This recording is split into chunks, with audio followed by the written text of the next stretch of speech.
دنیا میں دین اسلام وہ واحد مذہب ہے جو انسان کو سماجی رشتوں کی مضبوط ڈوری میں باندھ کے رکھتا ہے۔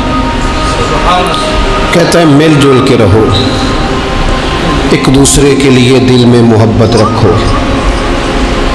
بغض، حسد، کینہ، عداوت، جھوٹ، بددیانتی، خیانت، ظلم، ان سب چیزوں سے اپنے آپ کو دور رکھو۔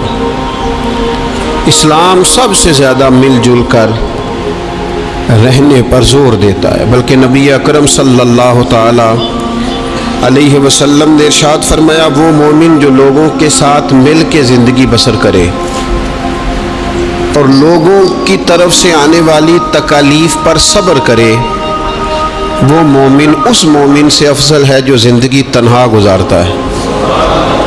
وہ لوگوں کی طرف سے آنے والی کسی مشکل پر اسے صبر نہیں کرنا پڑتا، افضل وہ ہے جو لوگوں کے بیچ رہے۔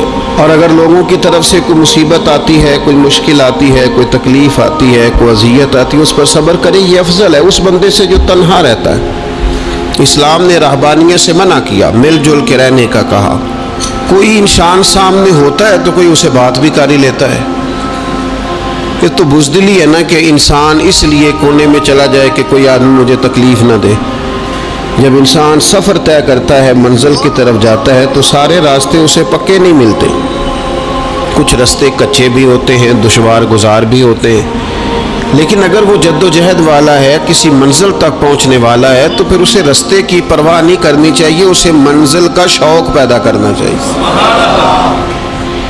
تو انسان کو، مسلمان کو سماجی رابطوں کا کہا، مل جل کر رہنے کا کہا، لیکن اس کے ساتھ ساتھ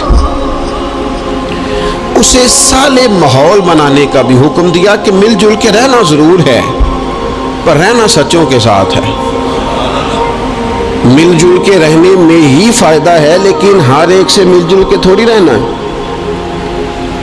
فرمایا یا ایھا الذین آمنوا اتقوا اللہ وکونوا مع الصادقین، اے ایمان والو اللہ سے ڈرو اور سچوں کی سنگت اختیار کرو۔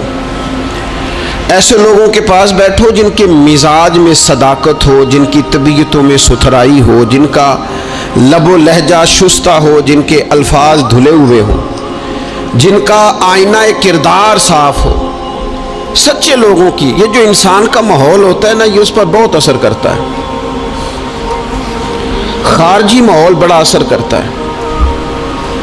نبی پاک صلی اللہ تعالی علیہ وسلم نے فرمایا کل مولود یولد علی الفطرہ،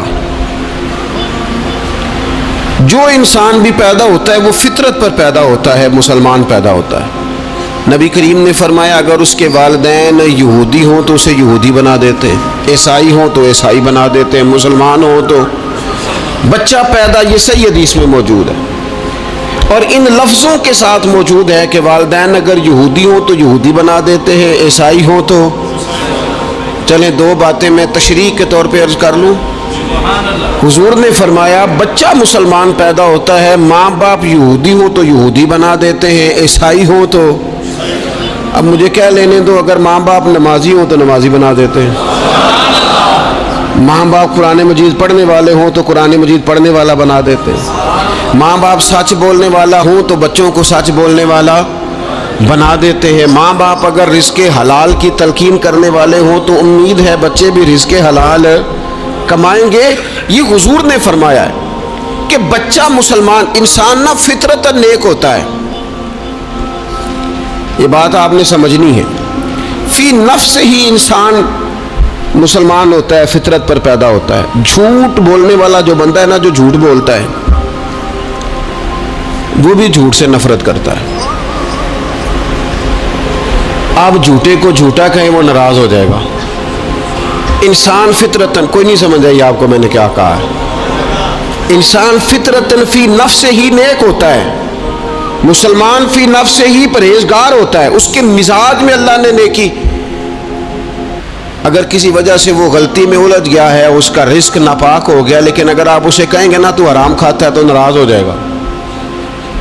کسی وجہ سے کھا رہا ہے، اللہ معاف کرے، پر کہیں گے تو ناراض۔ یہ اچھا لوگ کیا کہتے ہیں، لوگ یہ کہتے ہیں دیکھو جی جھوٹ بولتا ہے، جھوٹا کہا ہے تو بگڑ گیا ہے۔ اور بھئی یہ جو بگڑ گیا ہے نا، اس پر اللہ کا شکر ادا کر۔ کیوں؟ اس لیے کہ جھوٹ بولتا ہے پر جھوٹ کو پسند نہیں کرتا۔ وہ کسی وجہ سے رزق اس کا ناپاک ہے پر رزق حرام کو پسند، وہ رزق حلال والا کہلانا چاہتا ہے۔ انسان فی نفس ہی اپنے مزاج کے لحاظ سے برا نہیں ہوتا، لیکن جو اس کا ماحول ہوتا ہے نا، ارد گرد کے جو لوگ ہوتے ہیں، اس کا وہ اثر قبول۔ کیوں کہا اسلام نے پاک صاف رہنے کا؟ کیوں کہا طہارت کا؟ کیوں کہا صفائی نصف ایمان ہے؟ کیوں کہا کہ تم پاکیزہ رہو، یہ اسلام کا پسندیدہ عمل ہے؟ اس لیے کہ جب انسان کا ماحول صاف ستھرا ہوتا ہے تو اس کی طبیعت صاف ستھری ہوتی، اس کے ارد گرد اگر پاکیزگی ہوتی ہے تو وہ اجلا اجلا سا محسوس کرتا ہے۔ آپ 2-4 دن غسل نہ کریں تو کیا 2 من مٹی چڑھ جاتی ہے بندے پہ؟ کیا اس پر کلو کے حساب سے گرد چڑھتی ہے؟ کچھ بھی نہیں ہوتا، لیکن وہ جو تھوڑی سی بھی گرد ہوتی ہے وہ وجود کو، طبیعت کو ثقیل کر دیتی۔ آپ جب غسل کر لیتے ہیں تو آپ کو خود بخود اپنا آپ ہلکا ہلکا سا محسوس ہوتا ہے۔ یہ صفائی ستھرائی پاکیزگی ماحول کی یہ پسندیدہ عمل ہے۔